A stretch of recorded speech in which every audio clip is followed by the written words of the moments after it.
Hello everyone, welcome to Rima ছবি blogs. তো আজকে আমি আর বর একদম সকাল সকাল রেডি হয়ে ঘুরতে বেরিয়ে পড়লাম। এবারে আমরা দুজন মিলে যাচ্ছিলাম দীঘা ও মন্দারমণির উদ্দেশ্যে। তো সারাদিন কোথায় থাকলাম, কি করলাম বা কী খেলাম সবটাই আপনাদের সাথে শেয়ার করবো যে কীভাবে কাটালাম। তো আমরা এসে পড়েছি মন্দারমণি সি স্টার স্পা রিসর্টে।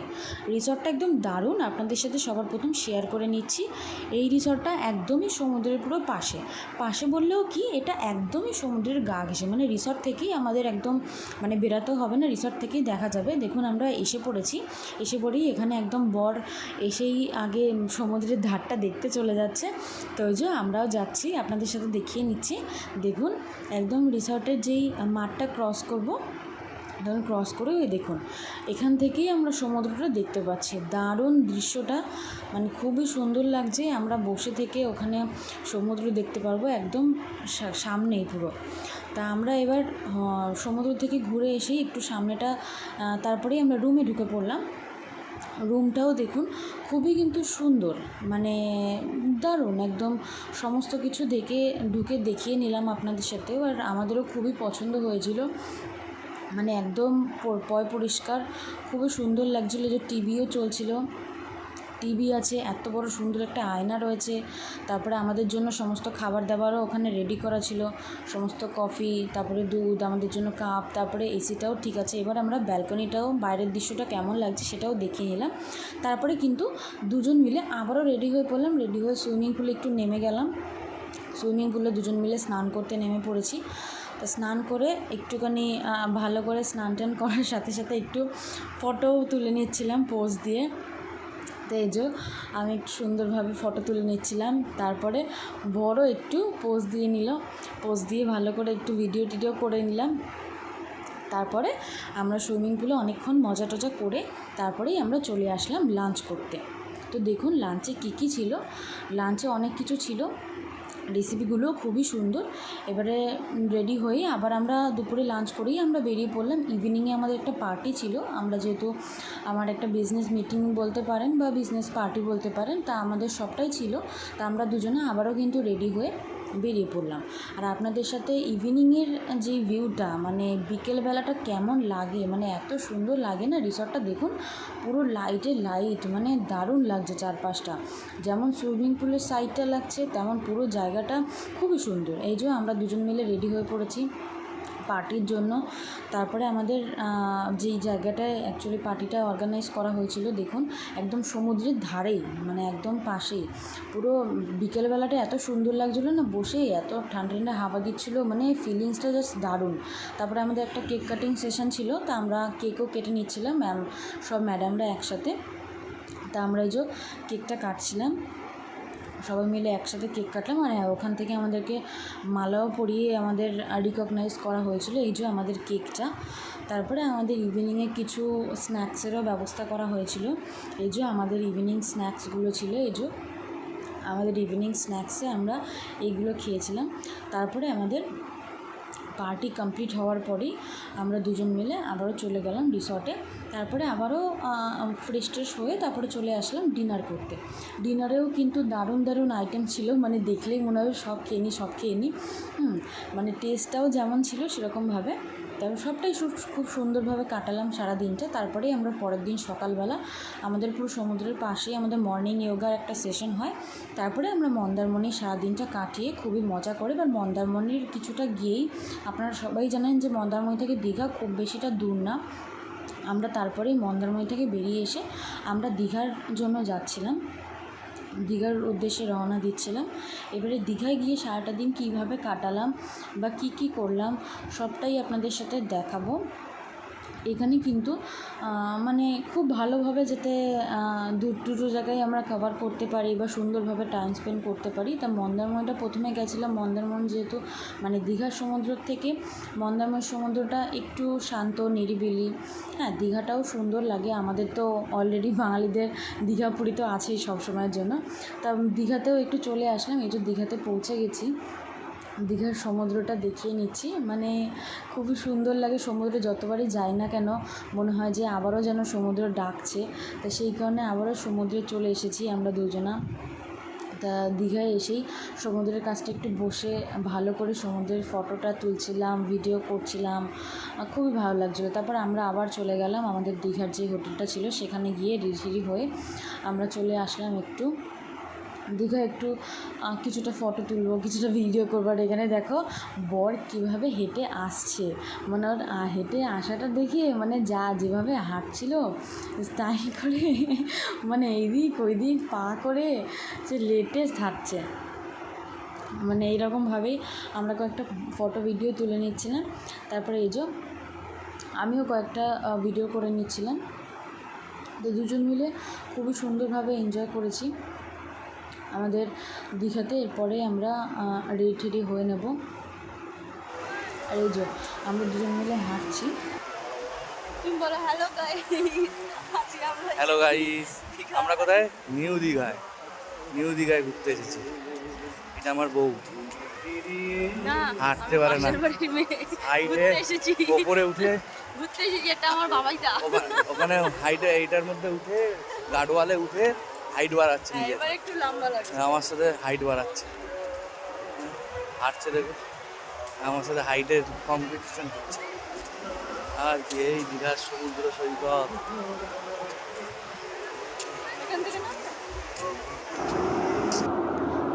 তারপরে দুজন মিলেই সুন্দর সুন্দর ফটো তুলে নিচ্ছিলাম সমুদ্রের ধারে। তারপরে আমরা ওইখান থেকে ওই দিনই আবার সমুদ্র থেকে আমাদের যে সাইট সিনগুলো আছে সেগুলো কভার করার জন্য একটু বেরিয়ে পড়লাম। তা আমরা ওখান থেকেই যাচ্ছিলাম মোহনার উদ্দেশ্যে। তা আমরা এই যে মোহনার জন্য টোটোয় উঠে পড়েছি। এবার ওখান থেকে মোহনা দেখতে যাব, কারণ মোহনাটা খুবই সুন্দর লাগে জায়গাটা। কারণ ওখান থেকে মোহনায় গেলেই মাছের বাজার তো আছেই, তার সাথে যেই ঢেউটা দেয় মোহনার জায়গাটায়, মানে ওখান থেকে ঢেউটা অসাধারণ লাগে। এবার আমরাই পৌঁছেও গেছি মোহনায়। এবারে মাছের বাজারটা ক্রস করেই এইখানটায় আসা যায়। এবারে ওটা এসেছিলাম। এবারে মোহনার এইখানটায় এই যে এখন তো মানে খুব বেশি তেমন জোয়ারের সময় আসলে খুবই মানে পুরোটাই ভিজা থাকে।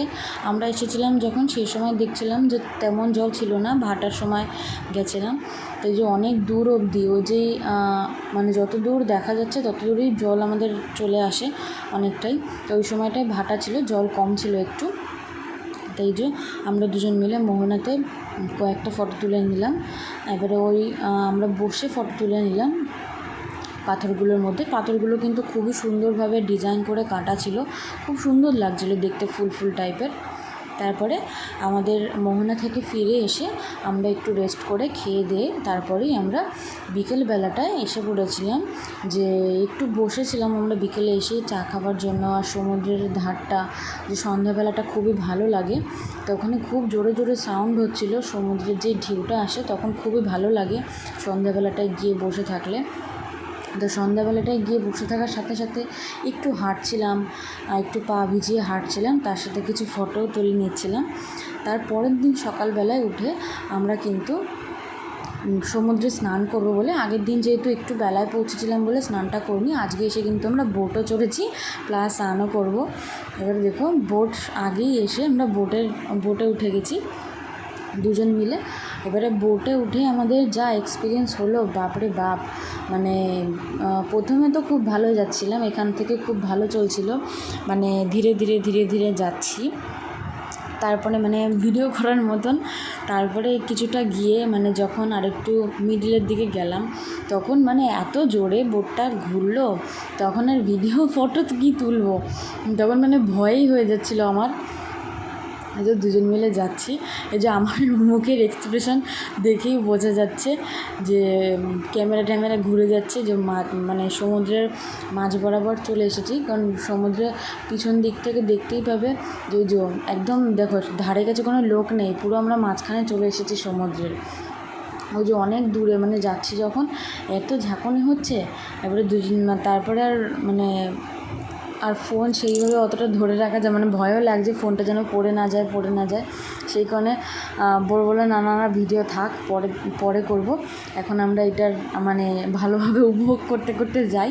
তারপরে আমরা দুজন কিছুটা গিয়ে মানে একদম মাঝখানে গিয়ে ওখানে কিছুক্ষণ দাঁড়াতে সময় দেয়, যে ওখানে দাঁড়িয়ে আমরা যাতে ফটো তুলতে পারি, যার যা সেলফি তোলার বা যার যা ভিডিও করে সেজন্য সেই জায়গাটা করে নেয়। এবারে আমরা ওই যে দেখো পৌঁছেও গেছি অনেকটা। এবারে মাঝ সমুদ্রে গিয়ে তখন কিছুক্ষণ দাঁড়িয়ে তারপরে আবার ব্যাক করে। তাই যে তারপরে মানে এত আমাদের এক্সপ্রেশন দেখেই বুঝতে পারছো যে কী জোরে যাচ্ছে, প্রচুর স্পিডে যাচ্ছিলো তখন। তারপরে আমরা একটু কিছুটা ফিরে এসে তারপরে ক্যামেরাম্যান থেকেও ফটো তুলেছিলাম, তারপরে আমরা নিজেরাও ফটো তুলে নিলাম বোটের মধ্যে। যে স্নানের সময় দীঘা সমুদ্রে যাব আবার ক্যামেরাম্যানকে দিয়ে ফটো তোলাবো না তা বললে হয়? এই যে আমরা দুজন মিলে এসে আমরা কিন্তু পোজ দিয়ে সুন্দরভাবে পোজ দিয়ে ফটো তুলছিলাম। বাবা আমাকে নাকি আমার যা মানে ওজন আমাকে কোলে তুলে নিয়েছে বল। তারপরে এরকম কয়েকটা ফটো তুলে নিয়েছি সুন্দর। তারপরে আমরা স্নান টান করে আবারও আমরা বিকেলবেলায় বেরিয়ে পড়েছিলাম ঢেউসাগরের জন্য। এবার ঢেউসাগরটা তো খুবই সুন্দর, যারা যাবে বুঝতেই পারবে। মানে ঢেউসাগরটায় গান হয় সব সময়ের জন্য, ওই ময়ূরপঙ্খী যেটা রয়েছে ওর মধ্যে সবসময় গান হতে থাকে। আর পার্কটা এত সুন্দর, বাচ্চা বড় সবারই ভাল লাগবে যে যাবে।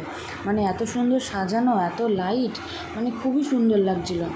এই যে পুরোটা এখানে গান বাজছিল, খুব জোরে গান হয় সবসময়ের জন্য, মানে খুব সুন্দর লাগে গান হলে। তা আমরাও গিয়ে একটু দাঁড়িয়ে ফটোটা তুলে নিচ্ছি, পোজ দিচ্ছি। যা আমি ওটাই দেখে যাচ্ছি হাঁ করে। আমাকে এবার বলছে দাঁড়াও একটু পোজ দাও, আর আমার এই শুধু ভিক্টরি পোজই আছে, আর তাছাড়া আমি কিছু শিখিনি। এবারে গিয়ে ওইখানে ঢেউসাগরে গিয়েও 4-5টা ভালো করে ঘুরে নিয়ে বেশ ভালো করে ফটোটা তুলে নেব। জায়গাটা খুবই সুন্দর, মানে খুব ভালো লাগবে। এখানে কিছু স্ট্যাচুও করা রয়েছে, অনেক স্ট্যাচু করা রয়েছে। তারপরে আই লাভ ঢেউসাগর ওরকমভাবেও লেখা রয়েছে। মানে জায়গাটা আসলে খুব ভালো লাগে। আর তো বিকেলবেলাটা খুবই সুন্দর লাগে, মানে দুপুর থাকলে এত লাইটিংটা দেখা যায় না, কিন্তু অন্ধকার হয়ে গেলে আরও বেশি ভালো লাগে। এই যে চারি জায়গায় দেখো কত সুন্দর করে লাইট দিয়ে সাজানো, মানে খুব ভালো লাগবে জায়গাটা গেলেই। আমার তো খুব পছন্দ হয়েছিল। তা আমরা দুজন মিলে ঢেউসাগরে গিয়েই আমরা ফটো তুলে নিচ্ছিলাম। ঢেউসাগরে গিয়ে কয়েকটা সুন্দর ফটো তুলে নিলাম বসে। আর একটা যেটা হয়েছিল, ঢেউসাগরে গিয়েই আমরা ফিশ স্পা করেছিলাম। এই যে ফিশ স্পা করে মানে এটা আমি প্রথমবার করেছি। এটা আমি প্রথমবার করেই আমার মানে যা হচ্ছিল পায়ে, আমি বলছিলাম মানে আমি ওখানে বসে মাছগুলো মানে পা এত সুড়সুড়ি লাগছে, মানে একদিক থেকে ভালোও লাগছিলো আবার সুড়সুড়ি লাগছে, মানে আঙুলের ফাঁকে ঢুকে মাছগুলো সমস্ত আমাদের যেই ডেড সেলগুলো রয়েছে ওগুলোকে ওরা খেয়ে নেয়। মানে ওরা ওরকম ওই যে পায়ে পুরো ছেঁকে ধরেছে, মানে যত কটা মাছ ছিল সব কটা পুরো পা ঘিরে ধরেছে, মানে আর কোনো অংশ বাদ নেই যে পায়ের ওই জায়গাটা খালি রেখেছে। এবার আমি বলছি কতক্ষণে যে যাবি, আমি বসে থেকে খালি হেসেই যাচ্ছি, এত সুড়সুড়ি লাগছে। আমি বলছি যা রে পাটা ছেড়ে যা। আমি একবার পাটা এক জায়গায় জড়সড়ো করছি আর একবার পাটাকে খুলছি, মানে ঝাড়া দিলেও যাচ্ছে না, মানে একদম সেটে বসে রয়েছে, আর খেয়েই যাচ্ছে। আমি তো এসেই গড়াগড়ি খাচ্ছি। আমি যে কতক্ষণে যে আমাদের ওখানে সময় নিয়েছিল, মানে ওখানে 100 টাকা নিয়েছিল, আমাদের 10 মিনিট সময় দিয়েছিল। বা 10 মিনিটটাই যেন আমার মনে হচ্ছিলো যে কতক্ষণ, মানে 10 ঘন্টার সমান এমন মনে হচ্ছিলো। যে আমি বলছি যে আমি বলছি সময় হয়ে গেছে, বারবার জিজ্ঞেস করছি সময় হয়ে গেছে। ওইখানে গিয়ে মানে খুব ভালোও লাগবে। যারা প্রথমবার করবে তাদের একটু মানে সুড়সুড়ি লাগবে বা একটু লাগবে, কিন্তু যারা 2-3বার করবে তাদের কোনো ব্যাপার না, তাদের আরাম লাগবে, আরও বসে খুব ভালো লাগবে। হ্যাঁ, যখন অনেকক্ষণ হয়ে গেছিলো তখন একটু ভালো লাগছিলো। এবার হ্যাঁ, আমি যে একা করব এখানে চুপচাপ বসে তা কিন্তু না, আমি করার সাথে আমি বরকেও বলছি যে তোমাকেও করতে হবে। ও বারবার বলছে না আমি করব না।